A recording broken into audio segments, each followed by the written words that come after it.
Perkongsian info dalam talian yang dikongsikan itu sebenarnya banyak memberikan sedikit gambaran dan juga informasi yang berkesan terhadap masyarakat khususnya dalam kita menepani pandemik COVID-19 ketika ini. Yang penting sebenarnya adalah kita sebagai masyarakat Malaysia yang mampu, yang masih lagi mempunyai kudrat untuk meringankan beban mereka yang terjejas disebabkan oleh pandemik COVID-19 ini. Jadi kami ingin kupaskan tajuk seterusnya berkenaan hulurkan tangan, ringankan beban bersama dengan tetamu kami Hajah Nur Tipah Majin selaku pengarah bahagian komuniti Jabatan Kebajikan Masyarakat. Assalamualaikum, selamat pagi Puan, apa khabar? Baik, terima kasih. Alhamdulillah. Di bawah kita kata Jabatan Kebajikan Masyarakat juga merupakan satu agensi di bawah Kementerian Pembangunan Wanita, Keluarga dan Masyarakat.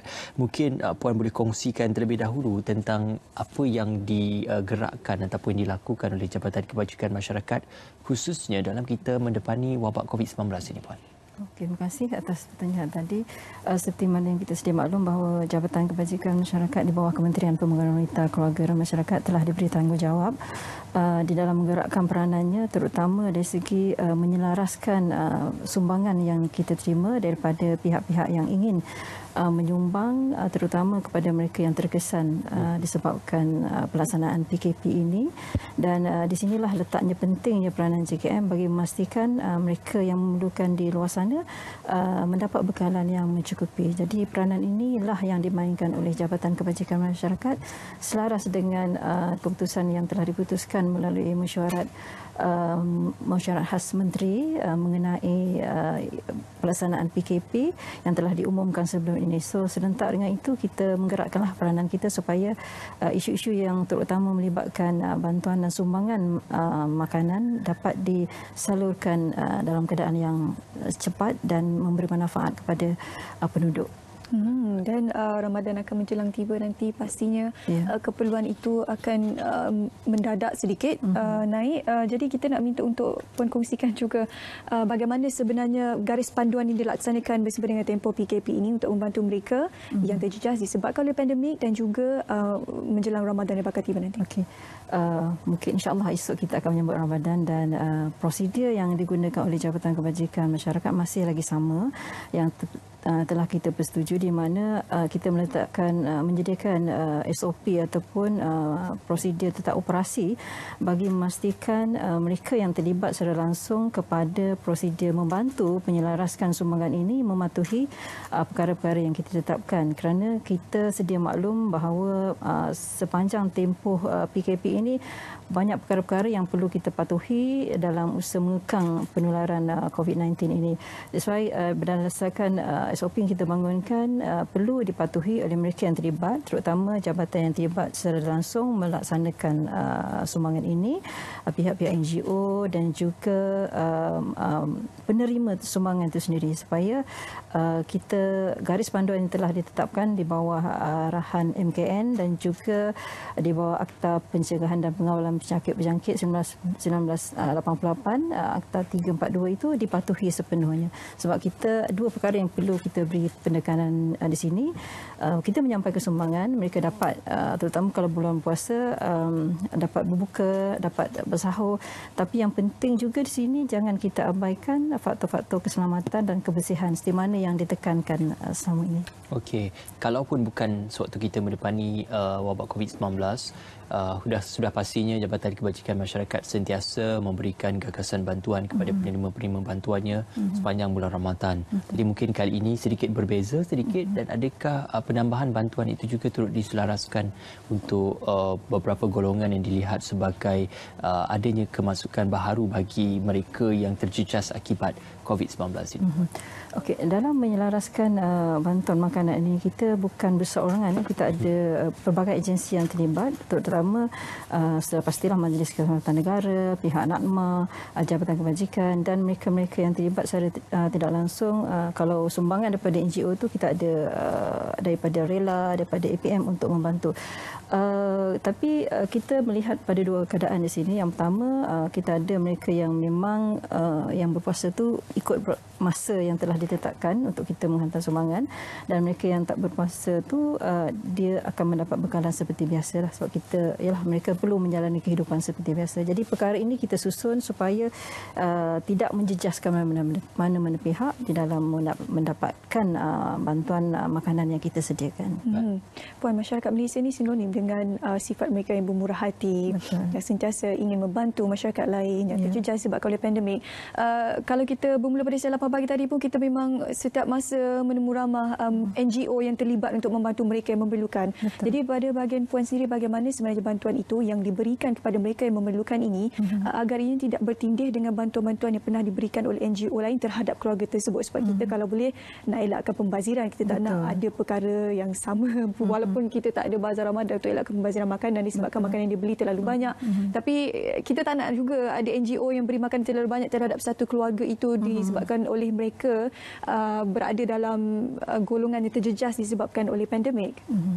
Sebab itu kita melalui SOP yang kita tetapkan, kita mendapatkan maklumat daripada NGO berkenaan apakah barangan ataupun makanan yang mereka nak sumbangkan. So ada maklumat yang lengkap di situ yang perlu kita kena pasti di mana lokasi mereka dihantar, siapa yang akan mendapatkan makanan tersebut dan bagaimana penghantaran itu dilakukan. Ini kita perlu dapatkan maklumat yang lengkap supaya ada mereka yang bagi mengelakkan mereka yang tertinggal. That's why kita susun maklumat tersebut untuk memastikan semua masyarakat seboleh mungkin kita cuba akses makanan itu sampai kepada mereka. Dan pihak-pihak NGO ini juga biasanya kita banyak mereka yang nak menyumbang pelbagai pihak.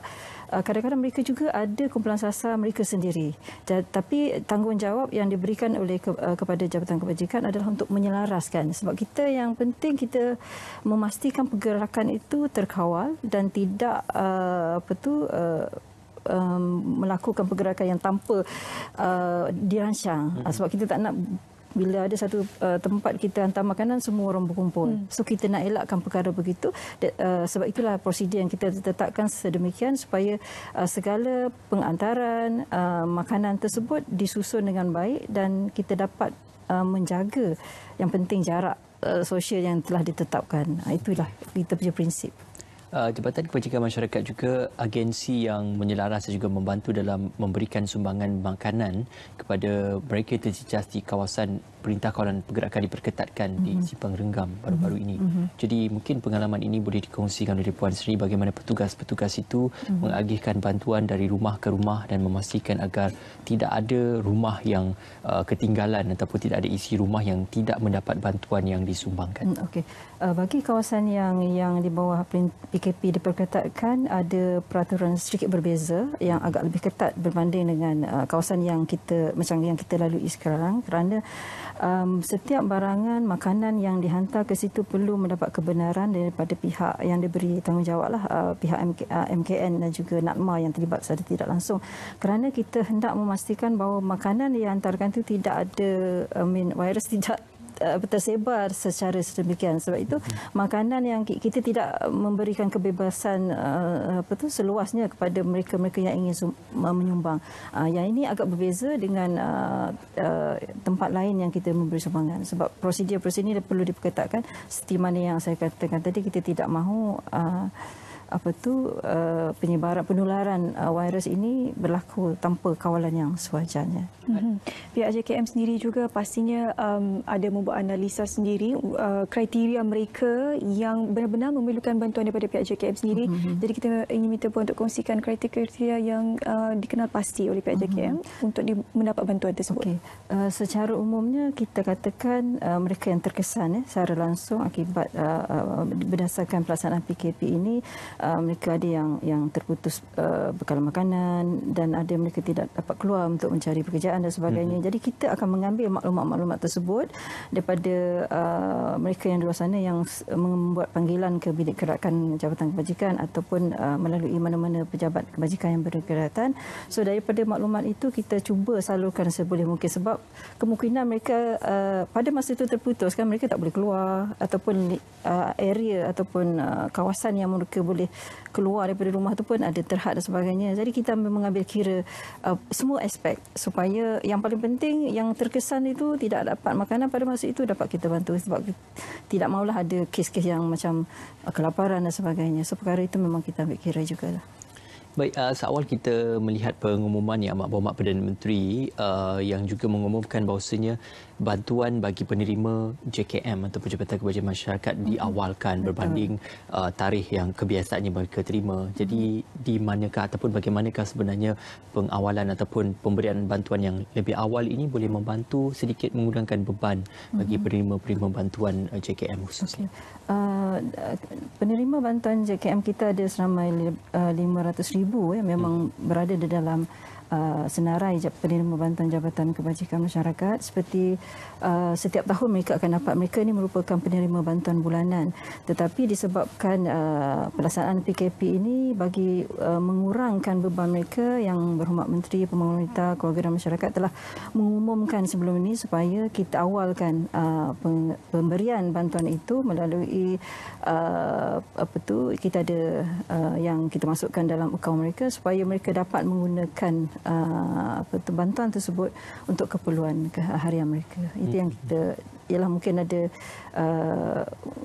masa itu dapat diawalkan, jadi mereka dapat menggunakan sebaiknya lah.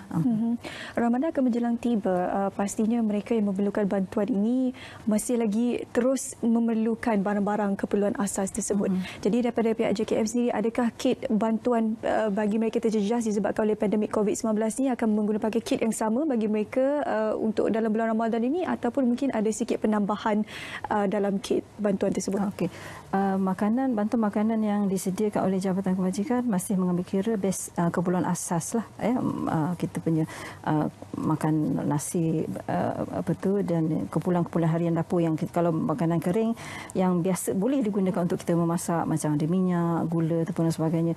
Tetapi berdasarkan feedback yang kita terima, ada NGO-NGO yang mula untuk memberi sumbangan yang mungkin lebih istimewa berbanding sebelum ini, terutama menjelang buka puasa ataupun bersahur. Kita dapat maklum balas yang baik daripada NGO-NGO yang banyak nak menyumbang. So perkara ini kita akan salurkanlah kepada penduduk di mana yang terkesan dalam konteks PKP ini. Okay, tadi Puan sebutkan ada lebih kurang 500,000 penerima bantuan bagi JKM, dan khususnya bukan saja untuk Ramadan, untuk perayaan ataupun untuk menyambut Syawal nanti, mungkin akan ada sedikit bantuan istimewa yang akan diberikan juga untuk penerima-penerima bantuan JKM yang seramai lebih kurang 500,000 itu. Okay. Pada masa ini kita memberi bantuan yang sedia ada, seperti yang saya maklumkan tadi, bantuan bulanan yang mereka terima setiap bulan. Selain itu sudah pastilah bantuan-bantuan yang telah diumumkan oleh Yang Amat Berhormat Perdana Menteri sendiri melalui bantuan prihatin, pakej rancangan ekonomi yang diumumkan. Setakat itu yang Jabatan Kebajikan berikan. Mungkin ada lagi pengumuman-pengumuman yang akan dibuat oleh Yang Amat Berhormat Perdana Menteri, kita tunggukan sajalah. Dari sudut logistik ni punya bagaimana untuk menyampaikan dan juga menyalurkan bantuan tersebut kepada mereka yang terjejas ini? Sebab kita dalam tempoh PKP, jadi pergerakan kita cuma terhad dalam 10 km saja, tapi mereka yang terjejas ini mungkin luar daripada lingkungan 10 km itu. Jadi bagaimana daripada pihak JKM untuk melaksanakan rancangan logistik yang bersesuaian untuk pengagihan bantuan tersebut? Okay. Jabatan Kebajikan Masyarakat merupakan salah satu agensi yang telah diisytihar sebagai di bawah essential service, perkhidmatan penting oleh Yang Amat Berhormat Menteri sendiri sebelum ini. So dengan cara itu kita dapat akses kepada kawasan yang luar daripada radius yang ditetapkan, kerana kita sedia maklum bahawa penyampaian makanan tu sudah pastilah kalau mereka yang tinggal di pendalaman jaraknya agak jauh. Jadi kita perlu memastikan mereka juga mendapat manfaat daripada bantuan-bantuan yang kerajaan sediakan. Pada masa ini Jabatan Kebajikan tidak ada masalah dalam aspek penyediaan bantuan. Sejauh mana klien kita ataupun masyarakat itu berada, kita akan cuba menyalurkan bantuan sebaik yang mungkin. Kalau kita nak menyentuh tentang sumbangan yang kita terima dari pelbagai agensi, sebab itu prosedur yang kita tetapkan tadi, Jabatan Kebajikan akan menyelaraskan bagi pihak mereka, dan penghantaran itu dengan mendapat kerjasama daripada RELA, daripada pihak APM JKM dan juga agensi-agensi berkaitan termasuk daripada PBT lah. So melalui kebenaran yang kita beri itu, pihak yang ingin menyumbang mereka boleh menyampaikan bantuan mereka dengan kerjasama Jabatan Kebajikan. Seperti saya katakan, kerjasama strategik ni antara Jabatan Kebajikan, pihak-pihak nak menyumbang dan juga pelbagai agensi kerajaan yang bersama-sama lah. Sebab yang tu yang kita katakan tadi, hulurkan tangan, ringankan beban. So kita sama-sama membantu untuk memastikan rakyat Malaysia sama-sama dapat manfaat daripada pelbagai kemudahan yang pihak kerajaan sediakan. Baik Puan, di sebalik kita melihatkan pengurusan bagi Perintah Kawal Pergerakan dan Wabak COVID-19 ini, adakah tugas dan juga fungsi JKM masih berjalan seperti biasa dari segi untuk menguruskan kita kata golongan seperti OKU, warga tua dan juga mungkin untuk kita kata kanak-kanak ataupun golongan yang berada di bawah jagaan JKM yang mengalami mungkin perintah mahkamah dan sebagainya. Jadi adakah JKM masih lagi menggagaskan tugasannya seperti penjadualan yang biasa? Okey. Suka saya maklumkan bahawa Jabatan Kebajikan Masyarakat memang berfungsi sama seperti biasa kerana kita melibatkan isu-isu masyarakat yang isu ini tidak terhenti bila adanya PKP. Jadi dengan sebab itu semua pegawai-pegawai Jabatan Kebajikan Masyarakat di mana saja mereka berada perlu menangani sekiranya mendapat permintaan ataupun pertanyaan daripada masyarakat di luar sana, sama ada kanak-kanak, OKU dan warga emas. Itu dari segi perkhidmatan luar. Selain daripada itu, kita ada juga perkhidmatan institusi di mana kita ada institusi kebajikan masyarakat yang memberi penjagaan dan perlindungan kepada kanak-kanak, OKU dan juga warga emas. So mereka inilah merupakan kumpulan sasar yang Jabatan Kebajikan jaga sebaiknya sepanjang tempoh PKP ini. Jadi peranan Jabatan Kebajikan ini sangat besar dan sangat luas, dan saya kira peranan ini akan berterusan tambah lagi sekiranya selepas PKP ini juga banyak lagi peranan yang perlu dimainkan oleh Jabatan Kebajikan Masyarakat selagi ia melibatkan isu-isu sosial dan juga aspek-aspek kebajikan dan kesejahteraan rakyat.